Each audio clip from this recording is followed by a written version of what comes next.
नमस्कार, अवध छत्तीसगढ़ देख रहे हैं आप। मैं हूं आपके साथ प्रशांत कटारे। रुख खबरों का। विधानसभा के मानसून सत्र के तीसरे दिन की कार्यवाही जारी है। शराब को लेकर सदन में हंगामा हो गया और पूर्व मंत्री अजय चंद्राकर ने कहा कि शराब को लेकर छत्तीसगढ़ में विकट स्थिति है। पूर्व मंत्री अजय चंद्राकर ने कहा कि जिस ब्रांड की शराब की डिमांड नहीं थी उसकी खरीदी कर उसे कालातीत कर दिया गया।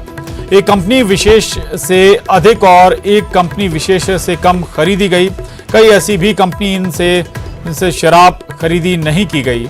लोगों का पैसा भी जा रहा है और नशा भी नहीं चढ़ रहा है। सरकार को शराब बेचनी है तो अच्छी शराब बेचे। नेता प्रतिपक्ष धर्मलाल कौशिक ने आबकारी मंत्री से प्लेसमेंट एजेंसियों की नियुक्तियों में गड़बड़ी का मुद्दा भी उठाया, जिस पर आबकारी मंत्री कवासी लखमा ने कहा कि प्लेसमेंट एजेंसी के 700 कर्मचारियों को बाहर निकाला गया है और गड़बड़ी करने वाले प्लेसमेंट एजेंसी के खिलाफ कार्रवाई होगी। वहीं सदन में कांग्रेस विधायक संतराम नेताम के सवाल पर लखमा घिरते नजर आए। संतराम ने शराब बिक्री में गड़बड़ी के आरोप लगाए, साथ ही लोगों की पसंद की ब्रांड की शराब नहीं मिलने का आरोप भी लगाया। मदिरा अंग्रेजी मदिरा दुकानों में किस माह कितनी बिक्री हुई तथा विक्रय से प्राप्त राशि विभाग के खाते में जिलावार कब जमा की गई। तो उन्होंने कहा है विक्रय राशि विभाग के खाते में जमा नहीं की जाती। तो विभाग के खाते में जमा नहीं की जाती है तो वो कहां जमा की जाती है और जितनी बिकी उतनी जमा हुई कि नहीं हुई। पैसा मार्केटिंग कारपोरेशन में ही जमा होता है और उस पैसा में हम लोग सरकार ने एडवांस में पहले हम लोग जमा करते हैं कोषालय में, और जो बिक्री और दारू खरीदना वो मार्केटिंग सोसाइटी का है, विभाग नहीं करता। आप ये बता दें कि बेवरेज कारपोरेशन के खाते में जमा होता है, उसके बाद कोषालय में जमा होता है कि फिर उन्होंने कहा कि एडवांस हम कोषालय में जमा करते हैं। तो जब बिका ही नहीं है, जब कुछ हुआ ही नहीं है तो एडवांस कोषालय में कैसे जमा होता है। अध्यक्ष महोदय, मैं अभी फिर बोल रहा हूं कि मार्केटिंग के में जमा होता है पैसा, वही जमा होता है। सरकार में कोई जमा पैसा नहीं होता है, सिर्फ एडवांस में हम लोग कोषालय में गवर्नमेंट को जमा करता है और बिक्री खरीदी सब मार्केटिंग सोसाइटी करता है। नहीं, बिक्री एवरेज करता है। पूछ नहीं रहा हूं, चलिए ना, आप छोड़िए ना। आपने कितने की बियर खरीदी, कितनी राशि की बियर खरीदी और उसमें से कितनी बियर बिकी और कितनी नहीं बिकी, क्योंकि परिशिष्ट में आपने बताया। परिशिष्ट में सब कागज दिया हुआ है, बियर कितना में खरीदे होता है, दारू कितना में देसी की तरह में, वो सब लिखा। माननीय अध्यक्ष महोदय, मैं तो पढ़ता नहीं हूँ, आप थोड़ा पढ़ लेना। जी जी जी, आप पढ़ के मेरे को बताना। माननीय अध्यक्ष महोदय, आप और वो प्रश्न 3 को आप देखें कि कालातीत कितने दिन में, अतारांकित 3 में है वो कि इतने दिन में कालातीत हो जाना है, उसको कालातीत भी घोषित नहीं किया गया, भुगतान पूरा कर दिया गया, खपत नहीं हुई, वो घाटा जो सरकार को हुआ उसकी जिम्मेदारी किसकी है। और जो जैसा कार्रवाई होगा, मतलब अगर गड़बड़ होगा तो उसके ऊपर कंपनी से सुन करेगा और जांच भी करेगा।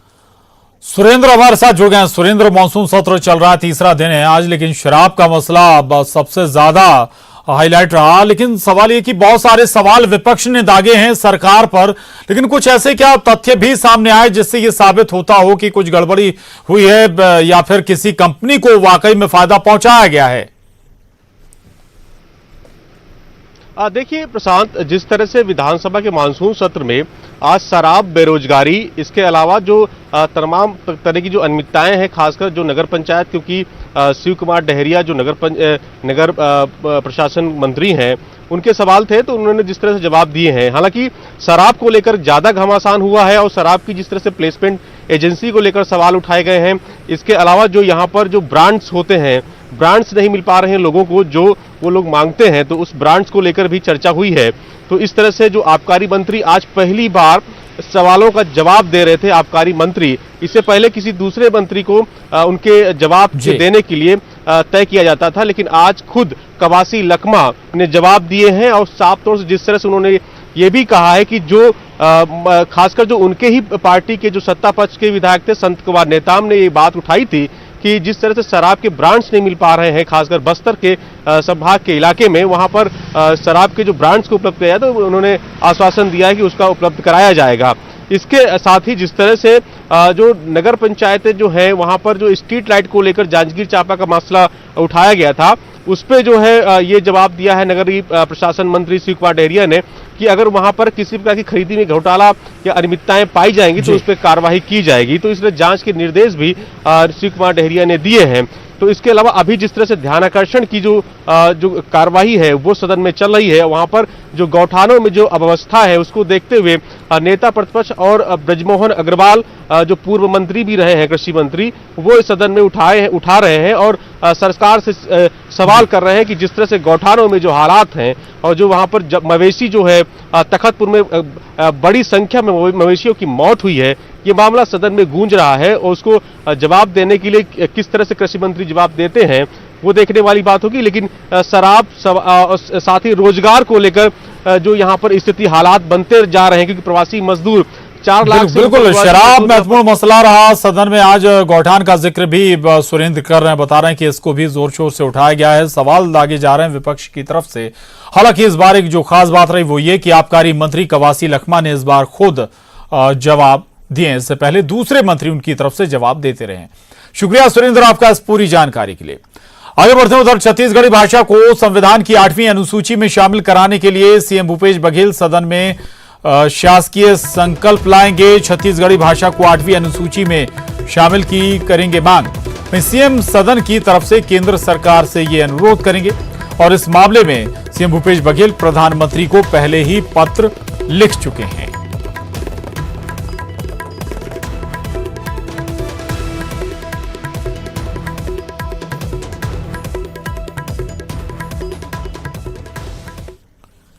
वहीं प्रदेश में बेरोजगारी को लेकर विपक्ष ने सरकार को घेरने की कोशिश की। विपक्ष ने आरोप लगाया कि प्रदेश में रोजगार के रास्ते बंद हैं, इसलिए सदन का काम रोककर प्रदेश में बेरोजगारी पर चर्चा हो। पूर्व मंत्री अजय चंद्राकर ने कहा कि कांग्रेस ने रोजगार का मामला अपने घोषणा पत्र में शामिल किया।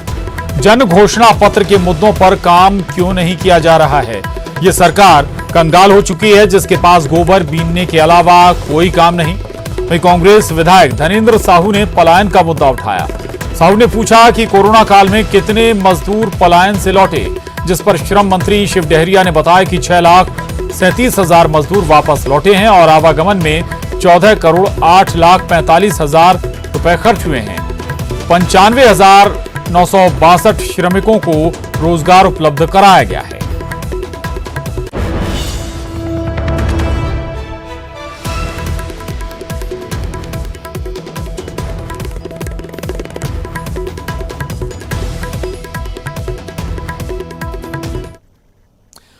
वहीं रायपुर कलेक्टर ने सभी पेट्रोल पंप और राशन दुकानों में मास्क और सोशल डिस्टेंसिंग का पालन सख्ती से कराने के निर्देश दिए। आपको बता दें कि इस संबंध में पहले ही जिला प्रशासन द्वारा निर्देश जारी किए जा चुके हैं, लेकिन कई पेट्रोल पंप और राशन दुकानों में गंभीर लापरवाही देखी जा रही थी, जिसके बाद कलेक्टर ने खाद्य नियंत्रक को निर्देशों का कड़ाई से पालन सुनिश्चित कराने के निर्देश दिए हैं। साथ ही अभी कहा है अगर कहीं नियमों का उल्लंघन कहीं पर होता है तो उसके लिए जिम्मेदार जो नियंत्रक हैं उन्हें ही ठहराया जाएगा। यानी कि पेट्रोल और डीजल लेने के लिए अगर आप शॉप पर जाते हैं या पेट्रोल पंप पर जाते हैं तो फिर आपको जब तक ये डीजल पेट्रोल नहीं मिलेगा जब तक कि आप मास्क नहीं लगाए होंगे। कलेक्टर ने नो मास्क नो फ्यूल का नियम सख्ती से लागू करने के निर्देश दिए हैं। जिस तरह से ये नियम पहले से ही पूरे प्रदेश में लागू है, राजधानी रायपुर समेत सभी पेट्रोल पंपों में ये निर्देश दिए गए हैं कि अगर कोई मास्क लगाकर नहीं पहुंचता है तो उसे फ्यूल नहीं दिया जाएगा। बावजूद इसके ये देखा जा रहा था कि कई जगह बड़ी लापरवाही सामने आ रही थी और बिना मास्क के लोग पहुंच रहे थे और उन्हें पेट्रोल दिया जा रहा था। कुछ यही नियम जो है वो राशन दुकानों के लिए भी बनाए गए हैं। हालांकि ये नियम पहले से हैं, लेकिन बावजूद जिस तरह से संक्रमण के आंकड़े बढ़ रहे हैं अब इस पर सख्ती बढ़ा दी जाएगी और जिस तरह से निर्देश यहाँ पर कलेक्टर ने जारी कर दिए हैं और उसके बाद सभी जगहों पर सर्वे टीम पहुंचेगी और अगर किसी तरह की कोई लापरवाही पाई जाती है तब उस पर कार्रवाई भी की जाएगी। कैमरा पर्सन रोहित श्रीवास्तव के साथ देवव्रत भगत, न्यूज 18 रायपुर। वहीं छत्तीसगढ़ में कल नए विधानसभा भवन का भूमि पूजन होगा। नवा रायपुर में बनने वाले इस विधानसभा भवन के भूमि पूजन कार्यक्रम में कांग्रेस अध्यक्ष सोनिया गांधी और राहुल गांधी वीडियो कॉन्फ्रेंसिंग के जरिए जुड़ेंगे। नवा रायपुर में यह भवन तैयार किया जा रहा है, जहां एक ही जगह सरकार के सभी प्रमुख भवन हो जाएंगे। मंत्रालय और एचओडी बिल्डिंग के ठीक सामने करीब 51 एकड़ जमीन पर नए विधानसभा भवन का निर्माण किया जाएगा। विधानसभा के नए भवन को बनाने के लिए करीब 270 करोड़ रुपए का प्रस्ताव तैयार किया गया है। छत्तीसगढ़ में नया विधानसभा भवन बनने जा रहा है और जिस जगह पर यह भव्य इमारत बनने वाली है, ठीक उसी जगह पर हम मौजूद हैं। नवा रायपुर का ये एरिया है जहां पर तकरीबन 51 एकड़ के क्षेत्र में ये पूरा भवन तैयार किया जाएगा। जिस तरह से इसकी पूरी तैयारी यहां पर चल रही है, 28 अगस्त को इसका औपचारिक भूमि पूजन किया जाना है और इसकी तैयारी पीडब्ल्यूडी विभाग द्वारा की जा रही है। सबसे खास बात आपको बता दें कि जो भवन तैयार किया जा रहा है वो ठीक मंत्रालय के सामने ही आपको नजर आएगा, यानी महानदी भवन और इंद्रावती भवन जो कि संचालनालय है, इसके ठीक सामने मंत्रालय के सामने ही आपको विधानसभा का भवन दिखाई देगा। और बताया ये जा रहा है कि जिस तरह से ये पूरी तैयारी की जा रही है, 28 अगस्त को जो भूमि पूजन का कार्यक्रम होगा उसमें कांग्रेस के अंतरिम अध्यक्ष सोनिया गांधी और राहुल गांधी को भी न्योता भेजा गया है और दोनों ही इसमें वीडियो कॉन्फ्रेंसिंग के जरिए जुड़ेंगे। तो कुल मिलाकर के पूरी तैयारी कर ली गई है और छत्तीसगढ़ में पूरी सुविधाओं के साथ नया जो भवन है विधानसभा का वो तैयार किया जाएगा और एक तरह से सारी सुविधाएं एक ही जगह पर लाने की कोशिश है। संचालनालय, मंत्रालय और विधानसभा भवन आमने सामने ही नजर आएंगे। कैमरा पर्सन सुरेश पासी के साथ देवव्रत भगत, न्यूज़ 18 रायपुर। उधर कोरबा में पूर्व गृह मंत्री ननकीराम कंवर के बेटे संदीप कंवर और बीजेपी नेता देवेंद्र पांडे के बीच जमकर मारपीट हो गई। दोनों पक्षों ने इस घटना की शिकायत रामपुर पुलिस चौकी में की है। पूरा मामला करीब 50 करोड़ की लागत से तैयार किए गए Srishti medical institute of nursing college से जुड़ा है। कॉलेज का निर्माण मंत्री रहते ननकीराम कंवर ने करवाया था। तब ननकीराम कंवर ने देवेंद्र पांडे को सृष्टि सोसाइटी का चेयरमैन बनाया। बाद में देवेंद्र पांडे ने सोसाइटी के कुछ सदस्य को हटाकर उन्होंने अपनी पत्नी और बेटे को सदस्य बना दिया। यही नहीं, अस्पताल में पदस्थ चिकित्सक और स्टाफ को भी 11 माह से वेतन नहीं दिया गया। वर्तमान में अस्पताल में ताला जड़ दिया गया है।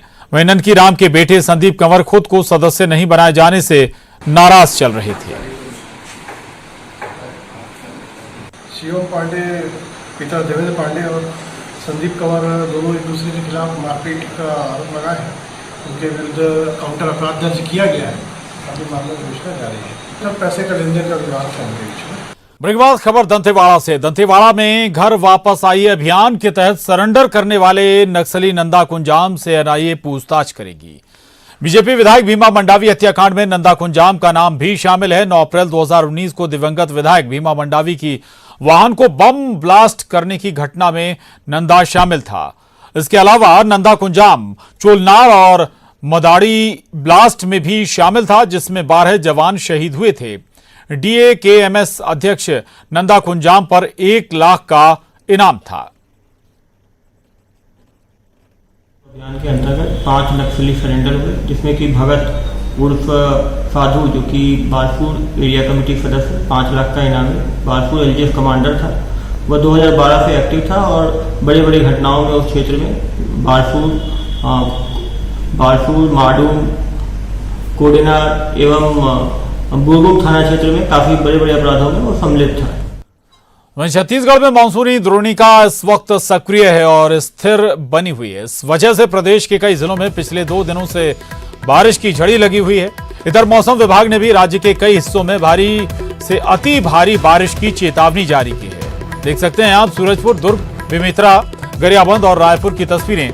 दरअसल कई जगह भारी बारिश और कई जगह अति भारी बारिश का अलर्ट मौसम विभाग की तरफ से जारी किया गया है। सूरजपुर, दुर्ग, बेमेतरा, गरियाबंद, रायपुर सभी जगह बारिश का दौर चल रहा है। कई जगह जो छोटे नदी नाले हैं वो उफान पर हैं। पुल और पुलियों के ऊपर से भी पानी बहता हुआ नजर आ रहा है।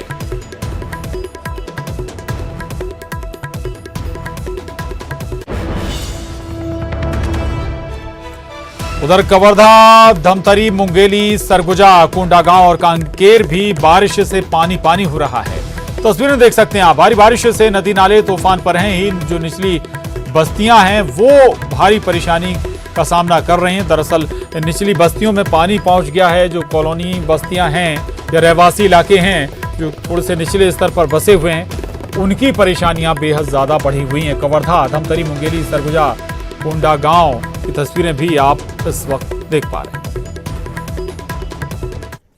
वहीं छत्तीसगढ़ में कई जिलों में पिछले 2 दिनों से बारिश की झड़ी लगी हुई है। मौसम विभाग ने भी राज्य के कई हिस्सों में भारी से अति भारी बारिश की चेतावनी जारी की है। खास तौर से रायगढ़, कोरबा, बलौदाबाजार, महासमुंद और जांजगीर चांपा में 1-2 स्थानों में अति भारी बारिश होने की संभावना जताई जा रही है। इस लिहाज से अलर्ट कर दिया गया है ताकि समय रहते प्रशासन और जो एसडीआरएफ की टीमें हैं वो तैयारी रखें, मुस्तैदी दिखाएं। अगर किसी भी तरह की कोई परेशानी आए तो समय रहते लोगों को जल्द से जल्द राहत मुहैया हो सके।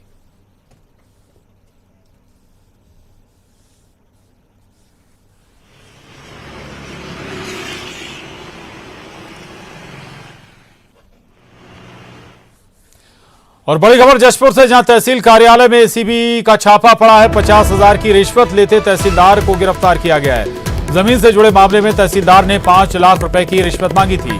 रिश्वत की पहली किश्त के तौर पर 50,000 रुपए की ये डिमांड कर रहा था और पैसे लेते ही तहसीलदार कमलेश मिरी को गिरफ्तार किया गया है। ये बड़ी खबर है जशपुर से, जहां तहसीलदार को गिरफ्तार किया गया। दरअसल 50,000 रुपए की रिश्वत लेते हुए तहसीलदार की गिरफ्तारी हुई है। जमीन से जुड़े मामले में तहसीलदार ने 5 लाख रुपए की रिश्वत मांगी थी और रिश्वत की पहली किश्त के तौर पर वो 50,000 रुपए भी ले रहा था। इसी दौरान छापा मारा गया और एसीबी ने छापा मार के तहसीलदार को गिरफ्तार कर लिया। यानी कि रंगे हाथों तहसीलदार गिरफ्तार हुआ है। 50,000 की रिश्वत लेते हुए जमीन के एक मामले में 5 लाख रुपए रिश्वत की डिमांड की गई थी। उधर दुर्ग में बारिश से जनजीवन बुरी तरह प्रभावित हो गया है। बारिश की वजह से नदी नाले उफान पर हैं और कई सड़कों और कॉलोनियों में पानी भर गया है, जिससे लोगों का आना जाना रुक गया है। इधर लगातार हो रही बारिश के मद्देनजर जिला प्रशासन भी अलर्ट मोड में है। ये तस्वीरें हैं दुर्ग से। दुर्ग शहर लबालब है, सड़कें पानी पानी हो गई हैं, यहां तक कि लोगों के घरों में भी पानी पहुंच गया है।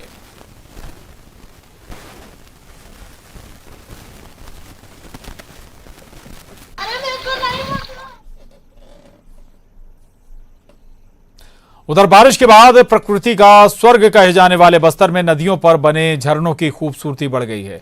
तस्वीरें कांकेर घाटी राष्ट्रीय उद्यान की हैं, जहां के तीरथगढ़ जलप्रपात की खूबसूरती इस समय मन को आनंदित कर रही है। आपको बता दें कि तीरथगढ़ का उद्गम कांकेर घाटी में बहने वाले मुनगा बहार नाले से हुई है। तीर्थगढ़ पहुंचने वाला मुनगा बहार नाला का पानी यहां पहुंचकर करीब 50 फीट नीचे चट्टानों के सहारे से गिरता है। तब ऐसा लगता है जैसे प्रकृति के कैनवास पर किसी ने सुंदर पेंटिंग की हो। झरने के रूप में बहता हुआ ये पानी आगे जाकर शबरी नदी में मिल जाता है।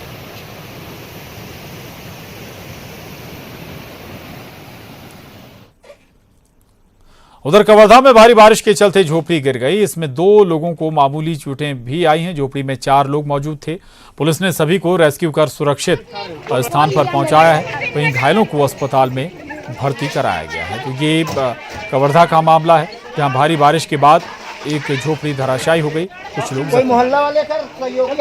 वहीं जशपुर में भारी बारिश के चलते एक कच्चा मकान गिर गया, जमींदोज हो गया और इस मकान के मलबे में दबकर एक 9 साल के बच्चे की मौत हो गई। इलाके में भारी बारिश के चलते नदी नाले उफान पर हैं और आम जनजीवन बुरी तरह से प्रभावित है।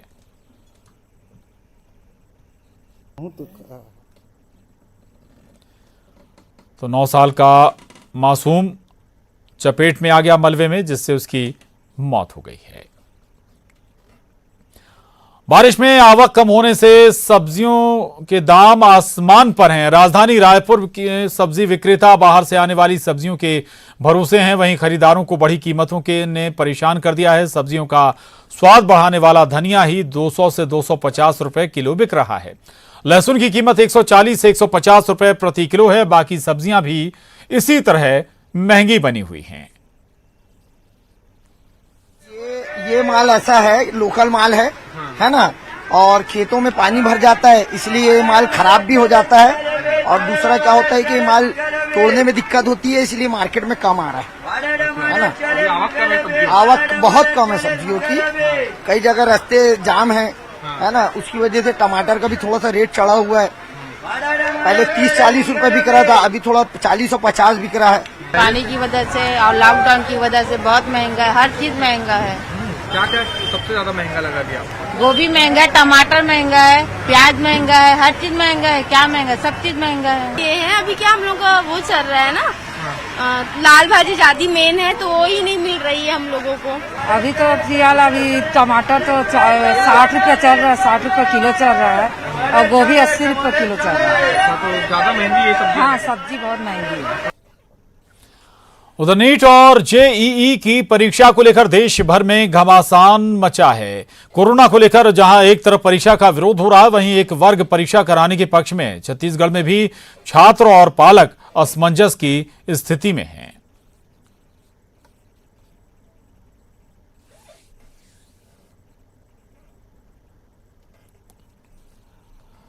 खबर जांजगीर चांपा से, जहां मजदूरों ने मोर्चा खोल दिया है। KSK Mahanadi Wardha power plant के खिलाफ प्रदर्शन किया है। मजदूरों ने पावर प्लांट के गेट के बाहर ही प्रदर्शन किया गया है। दरअसल 2019 से 2020 मजदूरों को नौकरी से बर्खास्त कर दिया गया था। बर्खास्त मजदूरों को तत्काल बहाली की मांग की जा रही है। प्लांट प्रबंधन के खिलाफ नारेबाजी भी की गई है। तो ये बड़ी खबर जांजगीर चांपा से, जहां मजदूरों ने KSK Mahanadi Wardha power plant के खिलाफ जोरदार प्रदर्शन किया। पावर प्लांट के बाहर ही जमकर नारेबाजी हुई। 2019 से 20 के दौरान मजदूरों को नौकरी से बर्खास्त कर दिया गया था। बर्खास्त मजदूरों को तत्काल बहाली की मांग अब की जा रही है इन मजदूरों के जरिए।